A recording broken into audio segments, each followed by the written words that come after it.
Welcome to The Fix. I'm your host, Brock Bevel. Today on the show, I have Chris Cobalt. Welcome to the show, man. Thank you so much for being here. You're welcome. I'm super excited to be here. So before you got here, we kind of discussed a little bit about our addiction story. I know that we share some similarities. I know that we become friends through addiction recovery. But what I wanted to specialize or talk and focus on today is addiction recovery, addiction during the holidays. One of my favorite times of year. Yeah? And there's a lot at stake during the holidays. So yeah, I'll be excited to share with you everything I can. So then do this. Yeah. Let me ask you the first question. What's your experiences, positive or negative, in and out of the holidays? Gosh, of course, living to this ripe old age of me, I have had a lot of experiences in sobriety, when my life has been on track, and then those times where it hasn't been. And those times, where it hasn't been, sadly, I felt like my holidays have been a non-factor. I've been neglected from guest lists. I've been, kind of forced into family situations. And on the flip side of that, when my business is right, when I'm putting my sobriety first, man, it's just been magical times.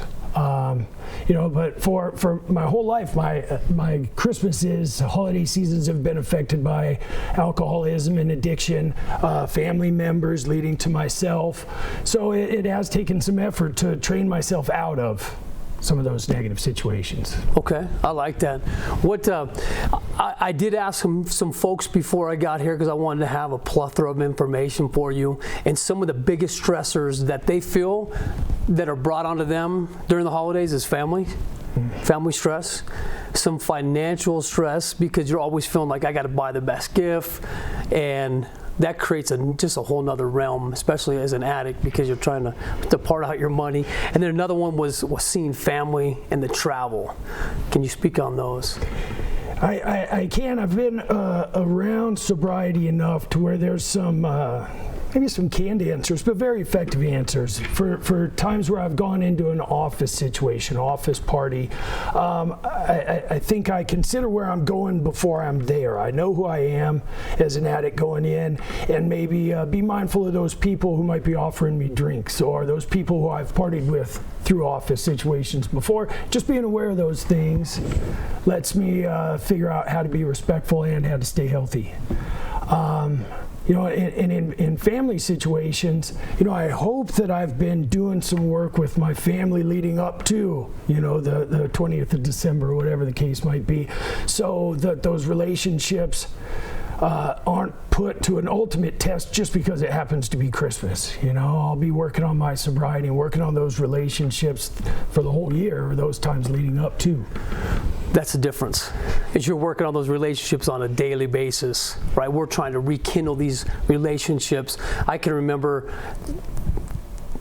as a kid, some of the experiences I had with members of the family, friends that I had that were addicts, which I really didn't know. I didn't associate with it because I was kind of young. But I remember a time my sister's running down the street screaming and yelling, and I was like, what is going on?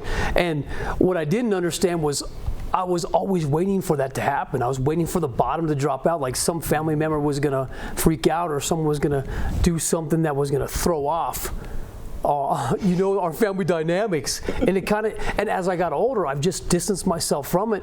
During my addiction, I totally distanced myself from it. Can you speak on that? Well, I can, in that I know when I was in the throes of active addiction that I was a quitter in the aspect if there was any risk of uncomfortable spots, I was nowhere to be found.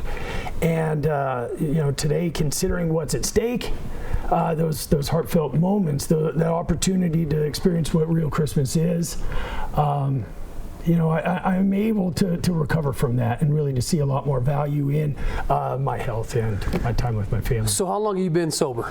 It's coming up on just 2 years. 2 years. Yeah. Excellent. In the 2 years, do you see a huge difference in holidays than you experienced during your active addiction? Man, massive difference. And you brought up the idea of financials. This might be the first Christmas that I've got even a little spare money. But in these recent ones, the true meaning of Christmas, those things on fresh beginnings, on time spent with those that we care and love about. It's so valuable to me, yeah. So how do you speak to the addict? 'Cause I want to get in your head for a second. How do you speak to the addict that's coming out of, that's in recovery, has 30, 60, 90 days in recovery, and they're approaching some of these Thanksgiving events, Christmas events, New Year's, and they've caused destruction in their home. Like they're coming back and everybody's a little bit nervous because we've lied to them, we've been deceitful, we've stolen from them, we're the ones that are causing the scene. So how do you speak, what would you say to them? Well, I would hope even after 30 days that you've got some connection with people who understand you. It's really important for me to have somebody I'm legitimately honest with that understands how vulnerable I can be in that new sobriety. And maybe before that family event, I have a plan. Give them a call, talk about what's on my mind. I'm welcome to call them after the family event, maybe even take them with me. Because that real understanding on who I am and that level of honesty in those uncomfortable situations with just a person can prove invaluable. Let's talk about going home. A lot of us have used in the home in the past. We're being placed in the same bedroom that we've been placed in before. We're amongst family members that maybe trigger us. So how do we speak to this? That's certainly the case. I used a lot in my home back in Colorado. And gosh, without being a broken record, I really think knowing who you are and knowing where you're going and having a plan. And maybe I journal in my life. I write things down that are both for the good and for the bad, things that are on my mind bothering me. And maybe taking a minute before that minute to put those things on paper and see them just for what they are. You know, I'm with my family, and today it can just be a bedroom. It doesn't have to be a place that meant so much negative energy. Okay, I like that. A psychologist said that going home is sometimes more powerful for the addict to experience than re-experiencing a relapse. I can believe that. Yeah?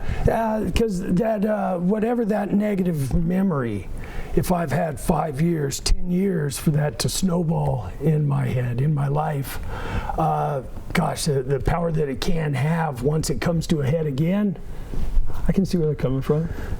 Do you think some of those emotions maybe not emotions, but these feelings that we're bringing up, how do we get rid of them? You know, I know that in the AA process, one of them is to start making amends, but that process of just showing up, I've only got 30, 60 days of sobriety under my belt. How do I just show up to these events without making some of these amends? Oh, that can be a tough spot. Early recovery can be a delicate thing. But I know that a lot of my active using, I lived in maybe not a real realm of reality. I supposed on what people thought about me. I supposed on how they were going to react to me. And oftentimes, most of the time, I was wrong.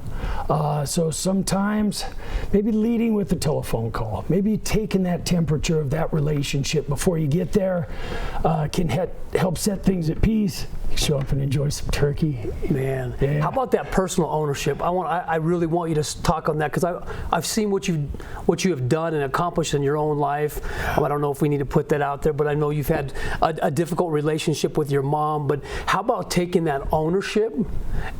In reality, our family, they're so willing to forgive us if we're really coming to the table equally. Does that make sense? It does. It does. And if you add up those daily lies, you know, and then you add up those real big disappointments, my family did deserve and has been given the time and opportunity to air their discomfort with me and air their disappointment with me.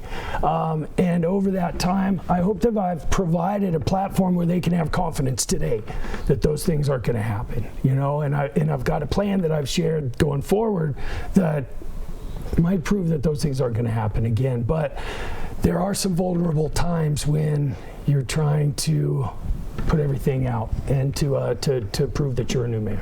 I like that advice you gave to take someone with you. Yeah. How'd that come about?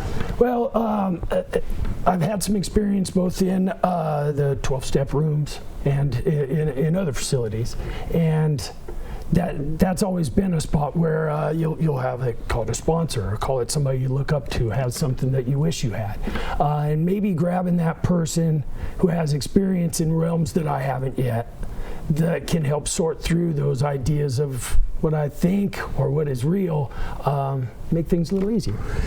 I want to speak to, we as addicts cause a ton of trauma in our families' lives. A lot of it happens during blackout stages where we say things or we do things that we don't remember. Our families holding this discomfort or animosity or anger towards us.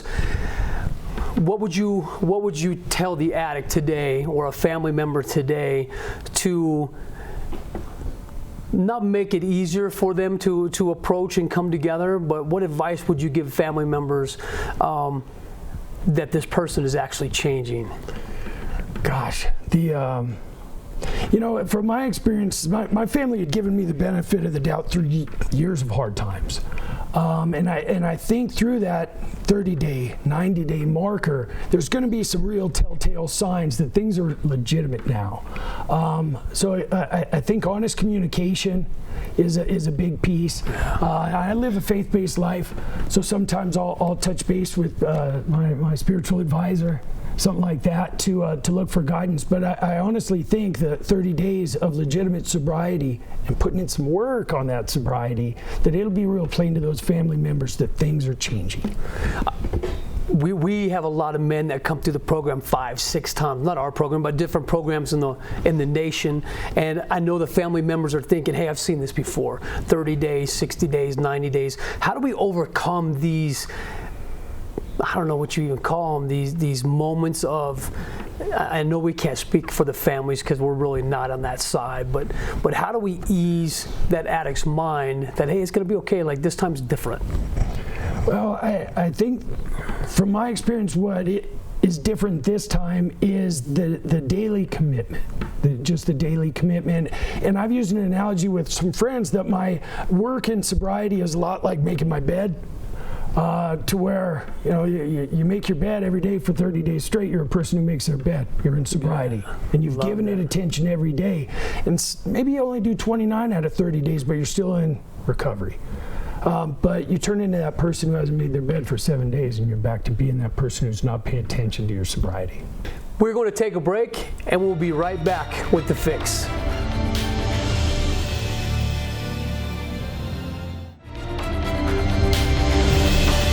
Welcome back to The Fix. I'm your host, Brock Bevel. Today on my show, I have Chris Cobalt. Chris, in our first segment, we were talking about recovery and during the holidays. What I really want to do right now is I want to give the viewers, I want to give the people of our community some tangible tools that they can go home with. I know that the holidays are tough for some people. I want to start with this depression. Suicide rate goes up during the holidays. Isolation goes up.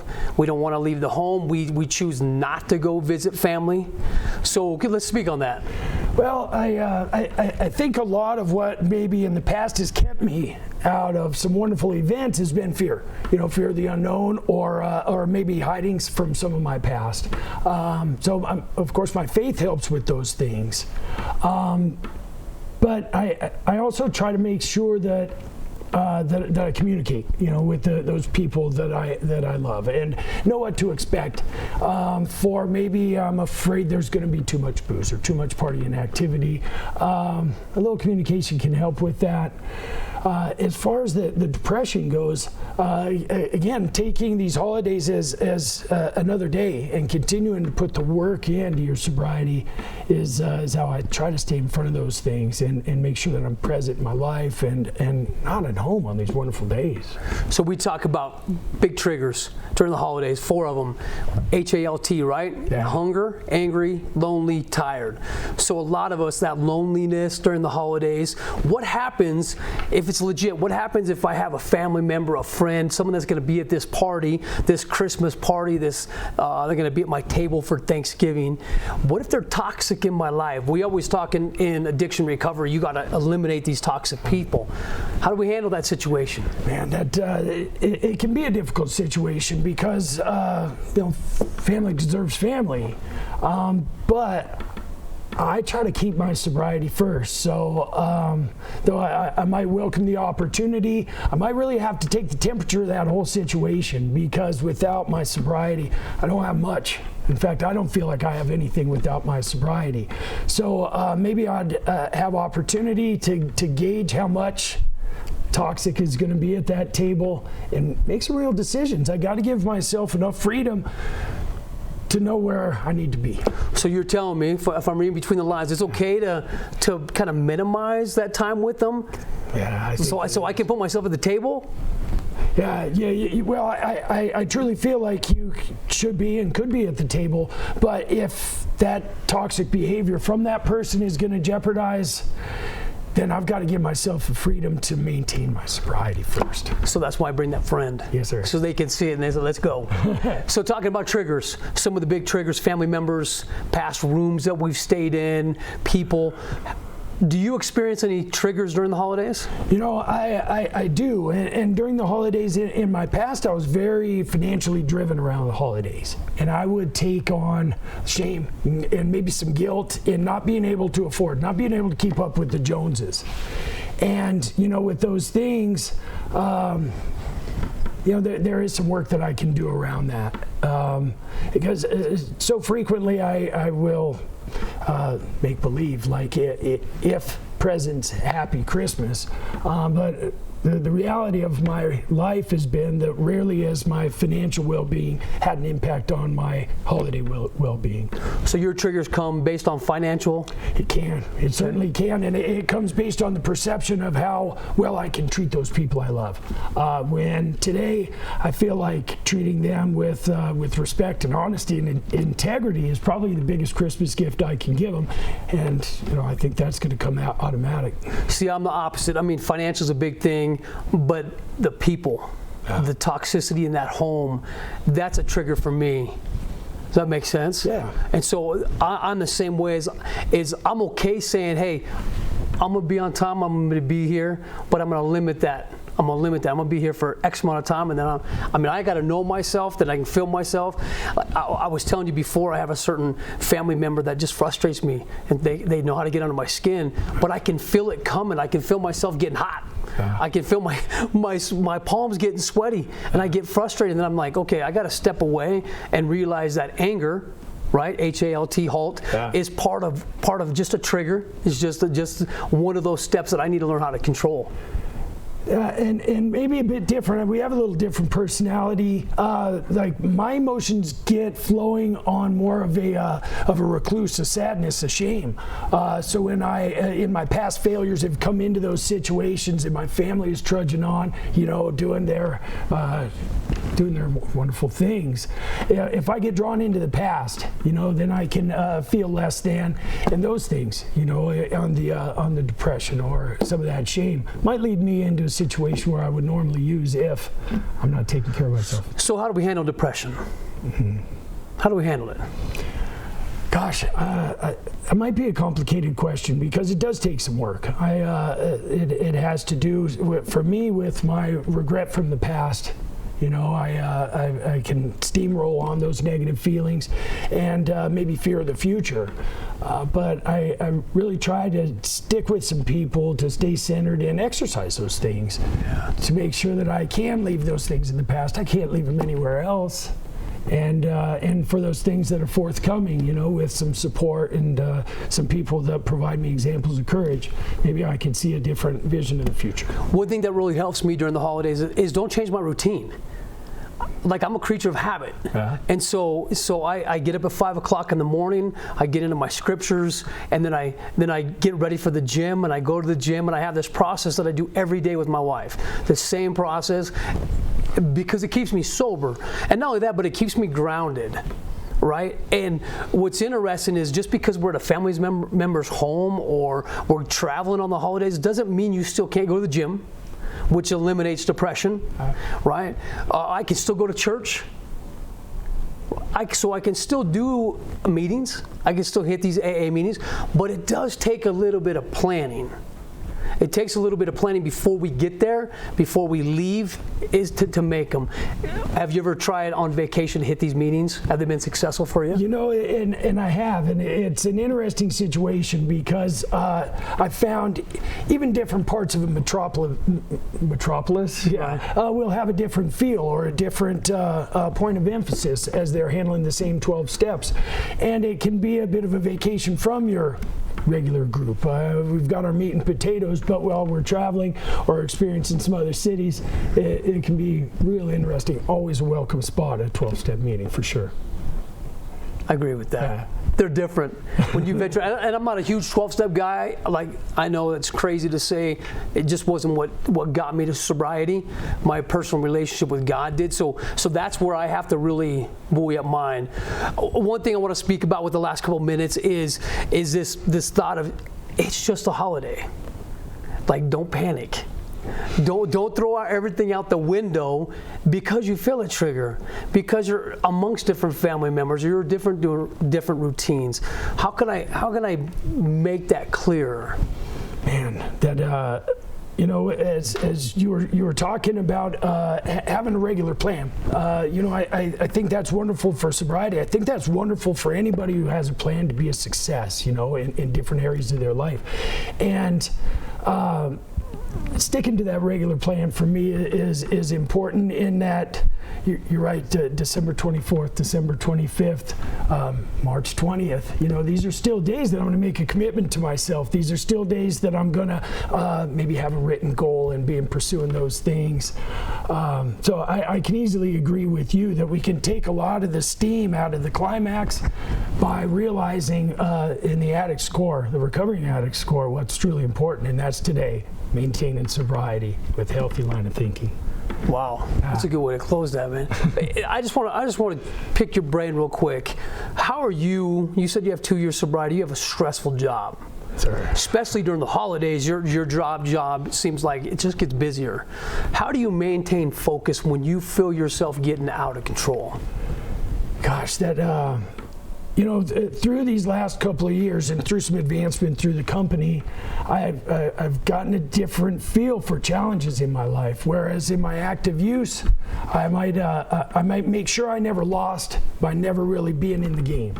But now adversity is welcome because I'm finding that in my personal life, my professional life, activities at the gym with my fitness, that as things get harder, the rewards get bigger. So, you know, I guess it's been through some support and through some great leadership at the office that I'm finding success along those lines. So what's keeping you sober? Gosh, there's really today my relationship with God and the truly real relationships I have with friends. I mean, I have people who care for me and love me in ways that I really couldn't fathom when I was still messing with the drugs or the alcohol. At work, how many people know that you're a recovering addict? And I'm transparent at work, and I might be living in some luxury by not having to hide it, but from owner to detailer, the company knows who I am, and I'm so thankful for that piece. So how important is that? How important is that? Because we compare it to like this monster hiding under our bed. Like we feed it through our addiction. We just feed it, let it just grow, right? And we just tuck it in and pat it, and hey, everything's going to be okay. But once we rip it out and expose it and tell people, hey, listen, man, I'm a recovered addict. I've done things in my life that I'm not proud of, but I'm working on them. You know, these relationships with family, I'm working on. Friends, working on. These amends that I have to make, I'm working on them. So how do you feel like? How do you feel like we have to be so transparent? Because I mean, look at this. You're talking to a lot of people right now on the show. Right. I could see where an individual's position could be unique. But to a level of transparency, when I was using, I was a sneaky person, Brock. I really was a sneaky person about money, finances, where I was keeping my stash, when I was high or not. And I feel like that transparency does zap the life out of that monster we're talking about. Now, depending on the profession, I could imagine those things being kept private could be of value, but the other aspects of my life, I truly think I have to keep it out in the open. Yeah. Okay, I like that. We like to end our segment with a question from the community. So I want to personally ask you a question to see where you will go with it. Yeah. So the question I have for you is, in your sobriety, what's your best tool that you've learned through addiction recovery, through work, through all this? What's the biggest tool you can lend to somebody else? Truthfully, in my life, I find it's valuable today to have real goals. Real goals to the point from what the goal is, and then a method on how I'm going to reach that. And that couples with a real desire to press. To press meaning like a real dedicated effort toward getting to those things. Because I'm finding with sobriety and integrity and good intention that if I'm hitting things full throttle for a particular goal and I miss, man, I'm still gaining on life. Yeah. I'm still heading the right way to sobriety, you know? And I miss most of the time. But today I couldn't imagine that 2 years ago, I couldn't imagine my life would be here today. Right. Yeah. Thank you. Thank you for joining us. Thank you for watching The Fix. I'm Brock Bevel. If you know someone who is struggling or affected by addiction, there is hope. There's always help out there. Please don't give up. You're important and your life matters. Thank you for watching. We'll see you next time.